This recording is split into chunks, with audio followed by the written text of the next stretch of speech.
أعزائي المشاهدين، أهلا بكم في حلقة جديدة من برنامج سر الصنعة. اتسألت كتير في حلقات سابقة إن في بعض الشباب عايزين يبتدوا حياتهم ويفتحوا بعض المشاريع الصغيرة، بيقولوا يا ريت ترشح لنا مكان نقدر نبتدي بيه شغل. اللي مثلا عنده عربية مثلا عايز يقف بيها الطريق، يعمل سندوتشات، مشروبات، عنده مكان صغير عايز بعض المعدات أو المكن الصغير يبتدي بيه مشروع. يلا بينا نبتدي الحلقة. اول حاجه معانا للشباب اللي عايز مثلا يفتح مشروع عصير، جايبين لكم مكن هارد ورك، واهم حاجه ان هي صناعه مصري وخدمه شاقه جدا. عصارة برتقال. ايوه. شغاله بمدفعين، الماتور بيلف جوه بيشتغل على الترسين دول، الترس المدفع ده والمدفع الثاني، وبتحط البرتقانه هنا بتنزل. لو في كميات نص طن عادي في اليوم ممكن يتأثروا على المكنه دي.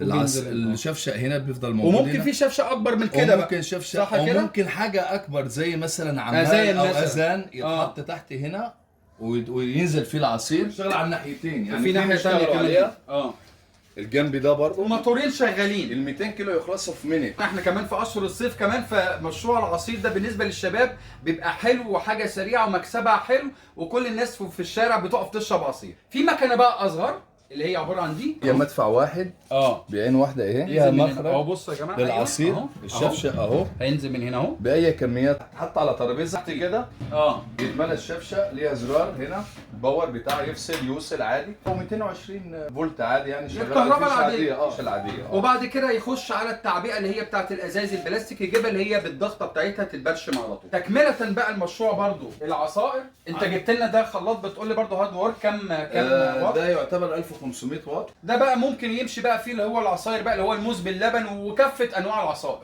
ده انت بتقول المتعدد، صح كده؟ المتعدد. ده ودي المصفى بتاعته اهي. ده يشتغل معاك خلاط عادي للعصاير والحاجات دي. يشتغل معاك للجزر برضو والحاجات دي. ويشتغل برضو للفواكه، جوافه، تفاح، رمان، الحاجات دي كلها. كام واط؟ 6500 واط. تمام. يبقى احنا كده عرفنا مثلا اللي عايز يفتح مشروع عصائر كمان في الصيف هيشتغل معاه ان شاء الله كويس. قلنا كل الحاجات اللي تنفع معاه لمشروع العصير. ده بقى مشروع تاني للي عايز يعمل مشروع سندوتشات، حتى لو في عربيه فان صغيره او في عربيته، بس طبعا لازم ياخد طبعا التراخيص اللازمه والصحه والحاجات دي كلها عشان تبقى الدنيا تمام. ده بقى عباره عن ايه؟ ده جريل بتاع سندوتشات الفينو الفرنساوي، العيش الصاج، عباره عن 2 عين بيكبسها وبيدي المنظر المزجزج ده زي مكبس وجريل السندوتشات بس. ولو مثلا في اللي هو الجبنه الموتزاريلا بتاع الدنيا، بياخد الشكل السندوتش الشكل الزجزاج ده، والجبنه تسيح جوه زي ما بيتباع كده، عشان درجه الحراره بتبقى عاليه. ده طبعا التايمر بتاعه صح، ودرجات الحراره اهي. ده بقى فراير 2 عين اهي، في منه ال2 عين وفي منه العين برضو ادي التايمر بتاعها والتظبيطات بتاعتها، السيفت بتاعه والحاجات بتاعتها. دي تشيل تقريبا قد ايه؟ يعني كام كيلو بطاطس مثلا دي تتعمل يعني في القلي الواحده ممكن تشيل كيلو ونص او 2 كيلو. ممكن سكالوبات، ممكن الحاجات دي برضو تتحمر فيها الفراخ. برافو عليك، برافو عليك، برافو عليك. في العين منه، العين ودي بقى اللي هي العين الواحده منه، دي بقى تقلي فيها فعلا بقى ايه، ممكن سكالوبات، البطاطس، الحاجات مع الجريلايه اللطيفه اللي احنا شفناها اهي. يبقى ده برضو بالنسبه لكم ده كده مشروع اللي هو ايه، مشروع السندوتشات للي سأل عايز يبدا بمشروع سندوتشات. ده فرن من غير شعلات من فوق، ده بيبقى عباره عن فرن بس اهو.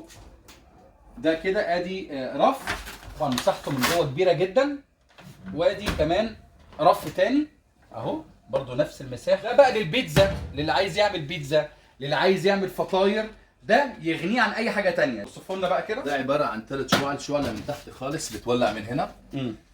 اول دور اللي هو البلاطه هنا، وفي شعله تانية تحت بتدي لوش التحمير للفطير، للفراخ، للحاجات اللي هنعمل فيها. وبرضه علاوه عندك في دور تاني برضه، ودي شعله تانية من فوق، يبقى اصبح عندك شعله، شعلتين، 3 دور واحد او دورين. مكنه كبيره، انا استغربت شكلها، يعني حاجه كده بتطلع وبتنزل، وبعد كده حاجه بتفتح من هنا اهو. فانا سالت ايه دي، فقال لي دي حوض مربع كبير لتسويه الرز، بس ده طبعا طعم كبيره شويه.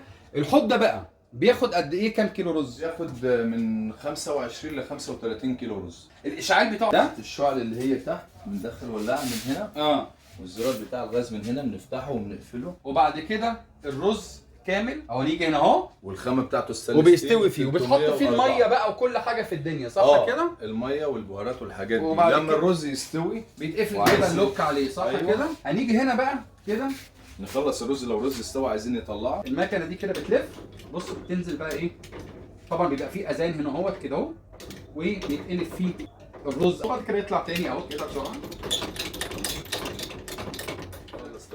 بتغسله بسهوله وتنزل منه الميه تاني، يعني استخدامه سهل قوي. انا بصراحه ربنا كنت اول مره اشوف الجهاز ده او المكنه دي، واوريكم برضو حاجه جديده، انا بالنسبه لي حاجه جديده.